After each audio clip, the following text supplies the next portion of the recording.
Hi, Telugu మిత్రులకి స్వాగతం. Market 2-3 విషయాలు 3-4 విషయాల గురించి మాట్లాడతాను ఈరోజు. ఒకటి మార్కెట్ చాలా సింపుల్. తర్వాత సెబీ మార్జిన్ ప్లెడ్జ్ ఇష్యూ గురించి రేపు బ్రోకర్స్ అసోసియేషను తర్వాత డిపాజిటర్స్ ఉంటారు కదా, ఎన్ఎస్డిఎల్, సిడిఎస్ఎల్, వీళ్ళతోటి రేపు సమావేశం కానున్నది ఈ మార్జిన్ ఇష్యూ డిసైడ్ చేయడానికి. ఎందుకంటే 1 సెప్టెంబర్ ఫైనల్ అన్నారు కదా, పోస్ట్పోన్ చేసుకుంటూ వచ్చారు కదా, దాని గురించి కొంచెం మాట్లాడతాను. ఇంతకుముందు కూడా చెప్పాను, కొంచెం డీటెయిల్గా చెప్తాను. తర్వాత మార్కెట్లో మరి రేపేమో ఏజీఆర్ హియరింగ్ ఉంది సుప్రీంకోర్టులో. తర్వాత యుఎస్ చైనా టాక్స్ ఉన్నాయి, చాలా క్రుషియల్ టాక్స్. వీటి గురించి మాట్లాడతాను. తర్వాత కొంతమంది మొన్న ఆగస్టు 15 రోజున చెప్పాను కదా, MBS course wealth creation tips యాప్లో ఉందని. దానికి సంబంధించి కొన్ని సందేహాలు, కొన్ని ఇష్యూస్ ఉన్నాయి. అవి కొంచెం క్లారిఫై చేస్తాను. ఎందుకంటే ఇవి ఇప్పుడు ఇందులో పెట్టే ఎంబీఎస్ కోర్సు, ఇవి అందులో వీడియోస్ అయితే ఇప్పుడు ల్యాప్టాప్లోనూ సిస్టంలో కూడా చూసుకోవచ్చు, మొబైల్లోనే కాకుండా. ఆ ఫెసిలిటీ కూడా ప్రొవైడ్ చేయడం జరిగింది. దాని గురించి తర్వాత మాట్లాడతాను. So first and foremost thing market అండి. మార్కెట్ ఈరోజు పడుతుందేమో అనిపించి పడబోతూ రికవర్ అయిపోయింది. అంటే ఎలాంటి ఇంప్రెషన్ ఇస్తున్నదంటే, nothing is there, nothing is to worry, market స్ట్రాంగే. అయితే నాలాంటి వాడికి కొంచెం అనుమానం ఉంటుంది కదా, నాకు ఉంది అనుమానం. ఈరోజు లాస్ట్లో ఒక 40 పాయింట్స్ దాకా పెంచారు, కానీ మార్కెట్లో ఎక్కడో డొల్లా, అంటే ఎక్కడో ఏదో ఖోక్లా అంటారు కదా, గుల్ల లేకపోతే డొల్లా ఏదో కనబడుతున్నది మార్కెట్లో స్ట్రెంగ్త్ కనిపించడం లేదు. అంటే మనకి 5 ఒకట్లు పంగనామాలు, ఇంకంతకన్నా ఎక్కువ. ఈ 5 ఒకట్లు చాలా క్రుషియల్ అండి. 11,111 ఒక లెవెల్, 11,111 లెవెల్ నుంచి దిగటం జరిగితే కొంచెం బేరిష్ మోడ్లోకి వెళ్ళిపోతుంది. ఇంతకుముందు 11,000 అనుకున్నాము, 11,000 కాదు, ఇప్పుడు 11,111 హయ్యర్ బేస్ వచ్చింది కదా. ఇది కొంచెం జాగ్రత్తగా వాచ్ చేయాలి. అంటే ఇక్కడి నుంచి దిగితే మాత్రం కొంచెం జాగ్రత్తగా ఉండాలి. అంటే ఇంకా ఫర్దర్ తగ్గొచ్చు. ఒక పాయింట్. రెండో పాయింట్ ఏంటంటే, వాట్ ఐ పర్సనల్లీ ఫీల్, ఇక్కడి నుంచి పెరుగుతుంది. మరి 11,400, 450 వరకు టార్గెట్ ఉంది కదా, 450, 500 ఉంది కదా టార్గెట్. ఇన్స్పైట్ ఆఫ్ దట్, ఇక్కడ ఆ 100-150 పాయింట్ల కోసం దగ్గర 240-250 పాయింట్లు ఉంది కదా ఆల్రెడీ. 250 పాయింట్ల పైన ఉన్నట్టుంది. ఇంకొక 200 పాయింట్లు, 150 పాయింట్లు, ఇంకొక 150-200 పాయింట్ల కోసం లాంగ్ పొజిషన్స్ పెట్టుకోవటం అడ్వైజబుల్ కాదని అనిపిస్తున్నది. పెరిగితే ఇంకో 100-150-200 పాయింట్లు, తగ్గితే మాత్రం చాలా ఎక్కువ తగ్గొచ్చు కదా. అందుకని fresh long positions are not at all desirable. అయితే ఆల్రెడీ లాంగ్ పొజిషన్స్ ఉన్నవాళ్ళు బెటర్, కొద్దిగా తగ్గించుకుంటే బెటర్ ఏమో, అట్లీస్ట్ పార్షియల్గా వదిలించుకుంటే మంచిదేమో, లేదా పూర్తిగా కానీ. ఎందుకంటే పడటం మొదలు పడేటట్టయితే చెప్పి పడదు కదా. పెరిగేటప్పుడైతే చెప్పి పెరుగుతుంది, కానీ పడేటప్పుడు చెప్పి పడదు. అట్లీస్ట్ మీరు ప్రాఫిట్ బుక్ చేసుకోకపోయినా అలర్ట్గా ఉండండి ఎనీ టైం, లేదా ప్రాపర్గా హెడ్జ్ చేసుకోండి. తర్వాత ఇంకొకటి ఏంటంటే, మార్కెట్ వాలటాలిటీ. ఈరోజు కొంచెం వాలటాలిటీ తగ్గిందిలేండి మార్కెట్లో. వాలటాలిటీ ఇండెక్స్ కొద్దిగా తగ్గింది, ఏం లేదు. అయితే రానున్నటువంటి ఈవెంట్స్ తీసుకున్నట్లయితే గ్లోబల్గా లోకల్గా AGR is a big issue, market is looking for it. Supreme Court ఎలాంటి తీర్పిస్తుంది ఏజీఆర్ జ్యూస్ గురించి? మీరు గమనించారా, ఈరోజు రిలయన్స్ కూడా కొద్దిగా తగ్గింది. రిలయన్స్ మామూలుగా రోజు పెరుగుతూ ఉండే షేరు ఈరోజు రిలయన్స్ కూడా తగ్గింది కొద్దిగా. అంటే కరెంటు బర్నింగ్ ఇష్యూ ఏంటంటే ఏజీఆర్ ఇష్యూ. ఆ ఏజీఆర్ ఇష్యూ ఇండస్ట్రీగా ఎగనెస్ట్గా వెళితే మీరు కట్టేయండి ఆ డబ్బులు అంటే మార్కెట్ పడిపోవటానికి అవకాశాలు ఉన్నాయని మామూలుగా ఈ మార్కెట్ పండిట్స్ చెప్తున్నారు. ఏమవుతుందో చూడాలి, ఏమనుకుంటున్నారో పెద్ద పెద్ద వాళ్ళంతా. బట్ అలాంటి రూమర్ ఉంది, అదొకటి. తర్వాత యుఎస్ చైనా ఈ రెండు క్రుషియల్ టాక్స్ ఫ్రెష్గా ఏమిటి చేయాలి, ఎలా చేద్దాము అనే దాని మీద చర్చలు జరగబోతున్నారు. సో యుఎస్ చైనా అంటే చిన్న విషయం కాదు కదా, రెండు సూపర్ పవర్స్ మధ్యన చర్చలు జరగబోతున్నాయి. అవి ఎలా ఉంటాయి అనేది మనకు తెలీదు, ముందుగా మనమే ఊహించొద్దు, అది కూడా క్రుషియలే. ఇట్లా లోకల్ అండ్ జియో పొలిటికల్ ఓవరాల్గా తీసుకున్నట్లయితే రేపు వాలటైల్గా ఉండే అవకాశం మార్కెట్. మరి ఎల్లుండి ఎలాగో వాలటైల్గా ఉంటుంది, ఎందుకంటే బుధవారం కదండి, బుధవారం పెనల్టిమేట్ డే, వీక్లీ సెటిల్మెంట్కి ఒకరోజు ముందుగా అనమాట. అందుకని రేపు ఎల్లుండి కొంచెం వాలటైలిటీ పెరిగే అవకాశం ఉంది. పైకి కిందకి ఎప్పుడు పైకి వెళ్తుందో ఎప్పుడు కిందకి వస్తుందో అర్థం కాదు, జాగ్రత్తగా ఉండాలి. తర్వాత లాంగ్ పొజిషన్స్ మెయింటైన్ చేయటం అంత అడ్వైజబుల్ కాదు, అన్లెస్ యూ హ్యావ్ ప్రాపర్గా హెడ్జ్ చేసుకుంటే పర్వాలేదు, కానీ లేకపోతే జాగ్రత్తగా ఉండాలి. పెరిగితే 100, 150 పాయింట్లు, 200 పాయింట్లు మ్యాక్సిమం, తగ్గితే ఇంకా ఎక్కువ తగ్గొచ్చు. Even it may go below 11,000 అంటే రేపు వస్తుందని మాత్రం కాదు.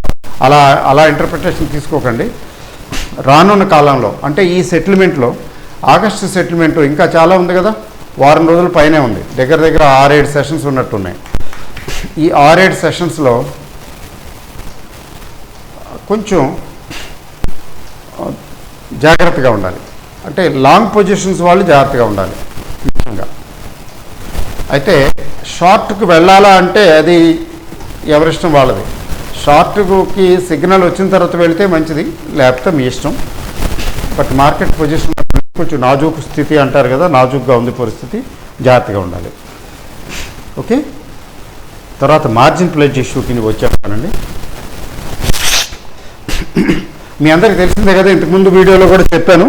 మరి చరవడము కథిత కథనం అంత బాగుండదేమో, కానీ మంచి ఇంపార్టెంట్ ఇష్యూ కాబట్టి మనకి అందరికి సంబంధించింది కాబట్టి కొంతమంది ఆ పర్టికులర్ వీడియో చూసి ఉండరు. వాళ్ళ కోసం కొంచెం మళ్ళీ వెనక్కి వచ్చి చెప్తాను దీని గురించి. మీకు తెలుసు కదండి, మనం ఎక్కడైతే ఏ బ్రోకర్ దగ్గర అయితే అకౌంట్ ఓపెన్ చేస్తామో, అకౌంట్ ఓపెన్ చేసే దగ్గర పవర్ ఆఫ్ అటార్నీ కూడా సైన్ చేస్తాం. అంటే నా తరపున నా షేర్లు ఏ పర్టికులర్ డిపాజిటరీతో దగ్గర, ఇప్పుడు మన షేర్లు మన బ్రోకరు కొన్నవి తన దగ్గర పెట్టుకోడు కదా, డిపాజిటరీ దగ్గర పెడతాడు కదా. ఇక్కడ సిస్టమ్ ఎలా ఉంటుందంటే, ఇక్కడ డిపాజిటరీ ఉంటాడు, అంటే ఎన్ఎస్డిఎల్ అనుకుందాం.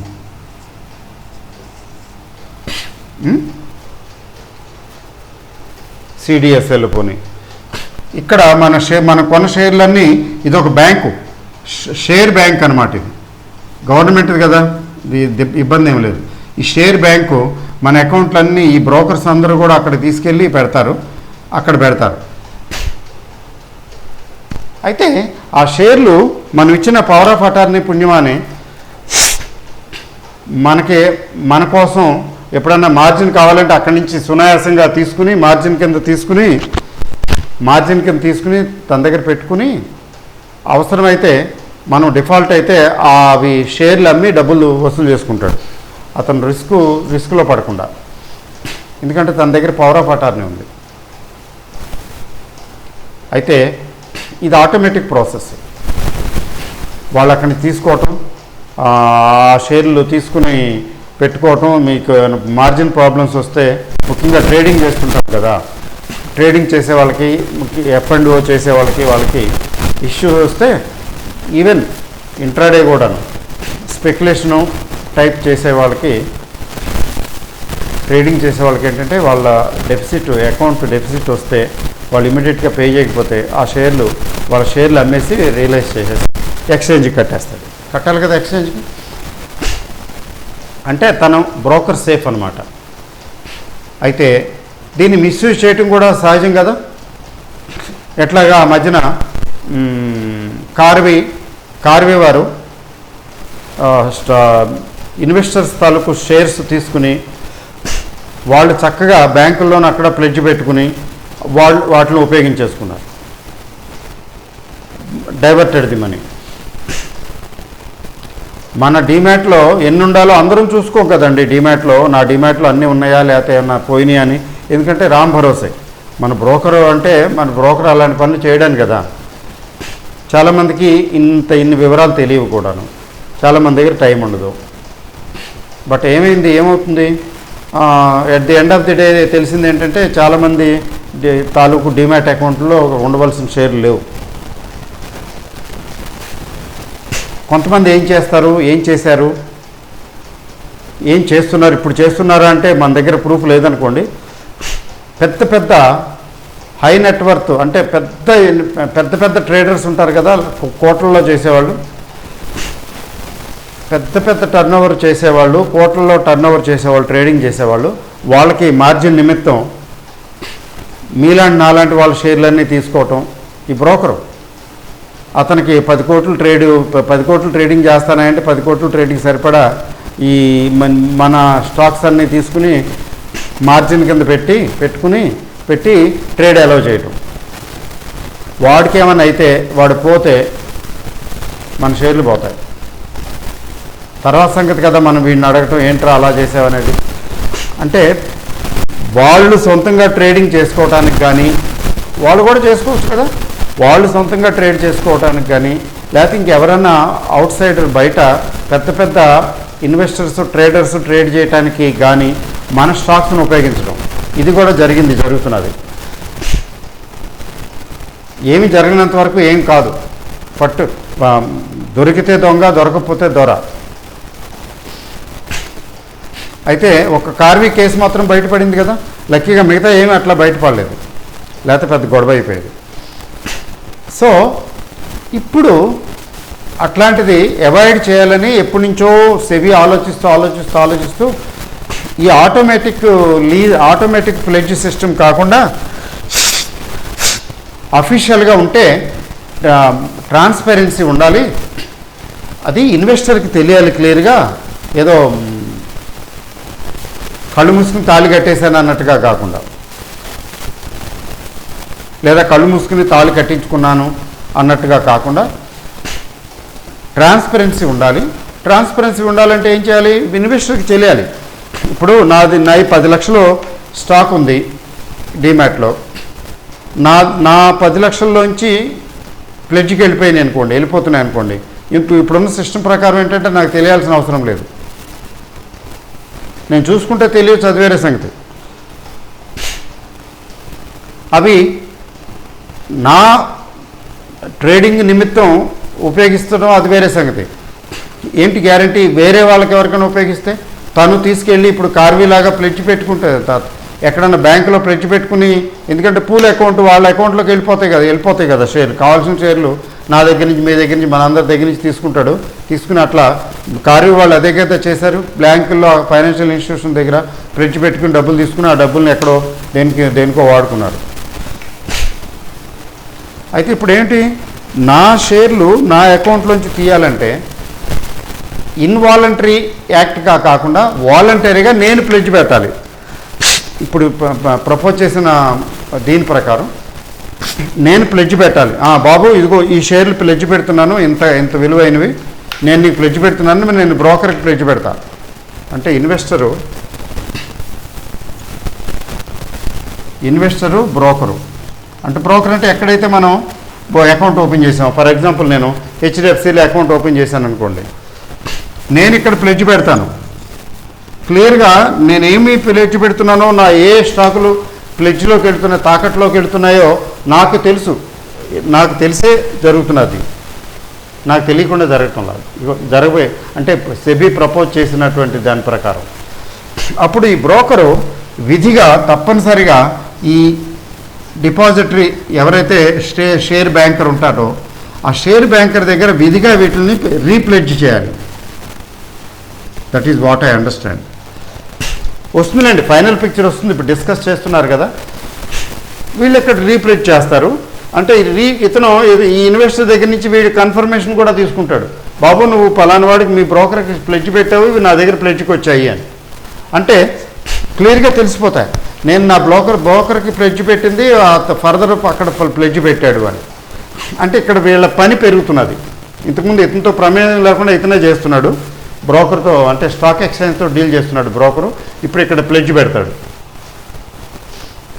అంటే వీళ్ళ యాక్టివిటీ అంటే వీళ్ళ సాఫ్ట్వేర్ అవన్నీ కొద్దిగా మార్చుకోవాలి, సిస్టమ్ కొద్దిగా మార్చుకోవాలి. అంటే వీళ్ళకి కొంచెం పని పెరుగుతుంది. ప్లెడ్జ్ పెట్టడం, మళ్ళీ అది అయిపోగానే రిలీజ్ చేయటం, అట్లా అనమాట. ఇప్పుడు ఏమవుతుంది, నా షేర్లు కన్నా ప్లెడ్జ్ పెడితే ప్లెడ్జ్లోకి వెళ్ళవలసి వస్తే నా ప్రమేయం లేకుండా వెళ్ళవు, నాకు తెలిసి వెళ్తాయి. ఇంతకుముందు మరి పాపం ఎప్పుడు కూడా ట్రేడింగ్ చేయని వాళ్ళ షేర్లు కూడా తీసుకెళ్ళిపోయారు, వాళ్ళు ప్లెడ్జ్ పెట్టేసుకున్నారు. ఈ ప్లెడ్జ్ అనేది యాక్చువల్గా మోస్ట్లీ ఈ ట్రేడింగ్ చేసే వాళ్ళకి కదా అవసరం అవుతుంది, రిటైల్ ఇన్వెస్టర్కి ఎందుకు అవసరం అవుతుంది? అయితే రిటైల్ ఇన్వెస్టర్ కూడా ఈ మధ్యన ఒక సిస్టమ్ ఉంది. ఏం పెడుతున్నారంటే ఈ మార్జిన్ సిస్టమ్ ఒకటి పెట్టారు. ఆ ఈ మార్జిన్ సిస్టమ్ అంటే నేను క్యాష్లో కొనుక్కుంటాను, ఫుల్ అమౌంట్ పే చేయను, కొంత అమౌంట్ క్యాష్ పెట్టిన తర్వాత మిగతాది మార్జిన్ వాడు అలౌ చేస్తాడు. అయితే బ్యాంకర్ తన దగ్గరే పెట్టుకుంటాడులేండి షేర్లు. ఏమన్నా తేడా వస్తే నా దగ్గర వసూలు చేసుకోవాలి కదా, నా దగ్గర వసూలు చేసుకోవడానికి నా షేర్లు. బట్ అట్లాంటి పరిస్థితి ముందు ఆ పరిస్థితి కూడా ఉండదు. బహుశా సెబీ తీసేస్తున్నది, దాని గురించి కూడా చెప్తున్నది. మీ దగ్గర డబ్బులు ఉంటేనే, మీ అకౌంట్లో క్యాష్ అంటే మీ బ్యాంక్ అకౌంట్లో డబ్బులు ఉంటేనే అప్పుడు మీకు క్యాష్లో కొనటం అమ్మటం జరుగుతుంది, లేకపోతే జరగదు. మార్జిన్స్ మీద కొనే అవకాశం లేదు క్యాష్ మార్కెట్లో. అది కూడా చేస్తున్నది సెబీ. అది చూద్దాం తర్వాత. ఇప్పుడు ఇక్కడ ఏమవుతున్నదంటే నాకు తెలిసి నా షేర్లు ప్లెడ్జ్లోకి వెళ్తున్నాయి, నాకు తెలుస్తున్నాయి. తర్వాత ఆ షేర్లు అక్కడ ఫర్దర్ ప్లెడ్జ్ పెట్టిన విషయం కూడా నాకు తెలియాలి, లేకపోతే సిస్టమ్ లింక్ తప్పుతుంది కదా, సిస్టమ్ ఫెయిల్యూర్. దీనివల్ల ఇన్వెస్టర్ ప్రొటెక్షను, ఇన్వెస్టరు బతికిపోతాడు. అఫ్కోర్స్ ఇన్వెస్టర్ ప్రొటెక్షన్ ఎప్పుడూ కూడా ఉందనుకోండి, కొంతవరకు లిమిటెడ్గా 2 lakhs అనుకుంటాను లిమిట్, ఎగ్జాక్ట్గా గుర్తు రావటం లేదు. ఇన్వెస్టర్కి ఇట్లాంటి బ్రోకర్ ద్వారా మరో రకంగా ఏమైనా ప్రాబ్లం వస్తే సెబీకి కంప్లైంట్ గ్రీవెన్స్ అప్లికేషన్ పెట్టచ్చు. ఇన్వెస్టర్ ప్రొటెక్షన్ ఫండ్ అని ఒకటి ఉంది, up to 2 lakhs I believe. ఆ అమౌంట్ వరకు మనకి కాంపెన్సేట్ చేస్తారు. ఫర్ ఎగ్జాంపుల్ కార్వే వాడు చేయలేదు, కార్వే వాడు ఏదో మోసం చేసాడు, ఏదో చేసాడు, మొత్తానికి మన డబ్బులు ఇరుక్కుపోయినాయి. అక్కడ అప్లికేషన్ పెడితే సెబీకి ఈ డీటెయిల్స్ అన్నిటితోటి వాళ్ళు ఏం చేస్తారంటే వాళ్ళు కాంపెన్సేట్ చేస్తారు. ఎందుకంటే ఇన్వెస్టర్ ప్రొటెక్షన్ ఫండ్ అని ఒకటి ఫండ్ మెయింటైన్ చేస్తుంది సెబీ, అందులోంచి తీసిస్తారు మనకి. అట్లా కూడా ఉంది, అంటే ఇన్సూరెన్స్ ఒక రకంగా. ఎందుకంటే బోల్డ్ అంత ఇన్కమ్ వస్తున్నది కదండి వాళ్ళకి మన ట్రేడింగ్లు వాటి వల్ల. పైగా గవర్నమెంట్కి సెక్యూరిటీ ట్రాన్సాక్షన్ ట్యాక్స్ ఒకటి వస్తున్నది. మరి ఏదో చేయాలి కదా మనకి, ప్రొటెక్షన్ లేకపోతే ఎలాగా, అదనమాట. సో ఇన్స్పైట్ ఆఫ్ దట్ ఇదేంటంటే ఫుల్ ప్రూఫ్ సిస్టమ్ అవుతుంది. This is what they are going to propose. అయితే దీని నిమిత్తం మీటింగ్ రేపు జరుగుతున్నది. మొదట ఇది జూన్ నుంచి ప్రవేశపెట్టాలని డిసైడ్ చేసి అనౌన్స్ చేసింది సెబీ. తర్వాత కొంచెం వీళ్ళు టైం అడిగారు, ఇది న్యూ సిస్టమ్కి అడ్జస్ట్ అవ్వడానికి టైం కావాలండి, అదండి ఇదండి. సరే, ఎందుకంటే మధ్యలో కోవిడ్ వచ్చేసింది కదా, లేకపోతే ఇంకా ముందు అయిపోయేది. ఆ జూన్ నుంచి మరి ఆగస్టు వరకు పొడిగించారు. జూన్ నుంచి ఆగస్టు, కోవిడ్ పుణ్యమాని ఇంకోటి. అయితే ఫైనల్గా మళ్ళీ అక్కడ కూడా కొంచెం ఆగండి అంటే మళ్ళీ ఫైనల్గా అయ్యా September 1 ఇంకా దీనికి తిరుగులేదు అని చెప్పేశారు. అయితే వీళ్ళు ఈ స్టేక్ హోల్డర్స్ ఎవరైతే ఉన్నారో ఈ డిపాజిటరీ, తర్వాత స్టాక్ బ్రోకర్స్ అసోసియేషన్ బ్రోకర్స్, ఈ ట్రేడింగ్ చేసేవాళ్ళు, ఈ స్టాక్ ఎక్స్చేంజ్లో మెంబర్స్ అనమాట. ఇన్వెస్టర్స్ను స్టాక్ ఎక్స్చేంజ్కి మధ్యన బ్రోకర్గా వారధిగా పనిచేసేటువంటి మీ ఇంటర్మీడియరీస్, వీళ్ళ అభిప్రాయం కూడా తెలుసుకుని వాళ్ళతో డిస్కస్ చేసి, అంటే ఏమైనా ఇబ్బందులు ఉంటే ఎట్లాగా వాటిని అధిగమించాలి అనే వాటి విషయం చేయటం కోసం సెబీ రేపు సమావేశం అవుతున్నది వీళ్ళతోటి. కానీ ఒక విషయం గుర్తుంచుకోండి, SEBI already decided 99% confirm implement చేసి తీరుతుంది, అది కూడా 1 సెప్టెంబర్ నుంచి. But in the mean time ఏంటంటే రేపు ఆగస్టు దగ్గరికి వచ్చేస్తున్నది కదా, ఇంకా హార్డ్లీ 10 days కదా, 10-12 days. అందుకని ఈలోగా కొంచెం చేయొచ్చని. బట్ 99.9% ఏంటంటే ఇంప్లిమెంట్ చేసేస్తారు.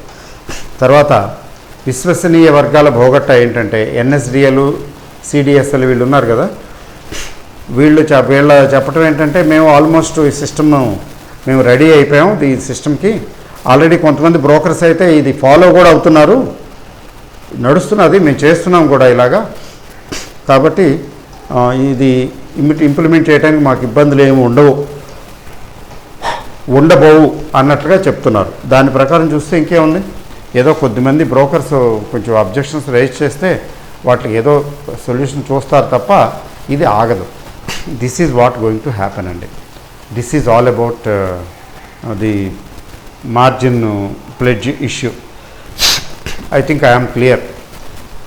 తెలుగులోనే చెప్పాను కాబట్టి మీ అందరికీ తెలుగు వచ్చు కాబట్టి నేను అనుకోవటం ఖచ్చితంగా మీకు అర్థమైంది పూర్తిగానే అనుకుంటున్నాను. ఓకే అండి. ఫైనల్గా ఏంటంటే క్లోజ్ చేసే ముందు, ఇప్పుడు మొన్న ఆగస్టు 15 రోజు చెప్పాను కదా, నేను చాలామంది అడుగుతున్నారు దీని గురించి అని చెప్పి, అందులో మల్టీ బ్యాగర్స్ షేర్స్ కోర్సు ఉంది కదా, ఇంతకుముందు రన్ చేసాము, చాలామందికి తెలుసు. అది వెల్త్ క్రియేషన్ టిప్స్ ఈ యాప్లో ఉంది కోర్స్ అవైలబుల్. అక్కడికి వెళ్ళి చెప్పాను కూడాను, అంటే you enter as a student, అంతేగాని పేరెంట్గా కాదు.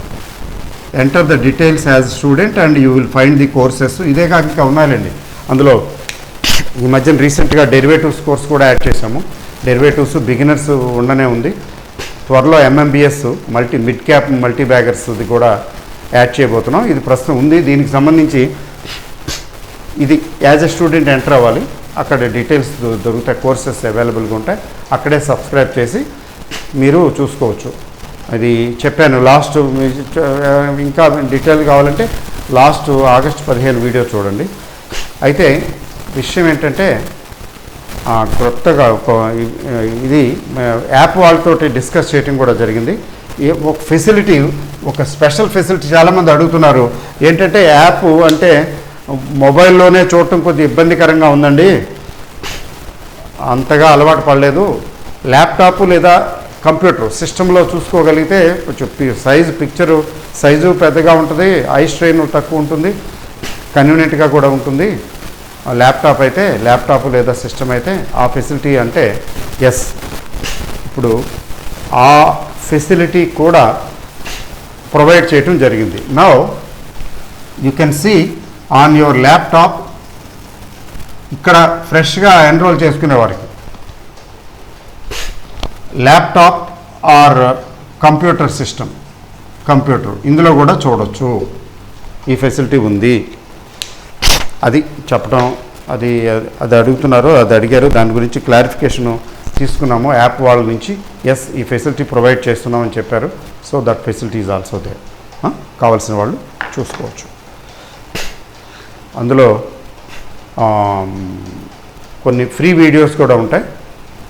అంటే ట్రయల్ బేసిస్ మీద మీరు ఫ్రీ వీడియోస్ చూసిన తర్వాత బేస్డ్ ఆన్ దట్ మీరు డెసిషన్ తీసుకోవచ్చు, whether I should purchase this or not అనేది. ఓకే అండి. Thank you very much.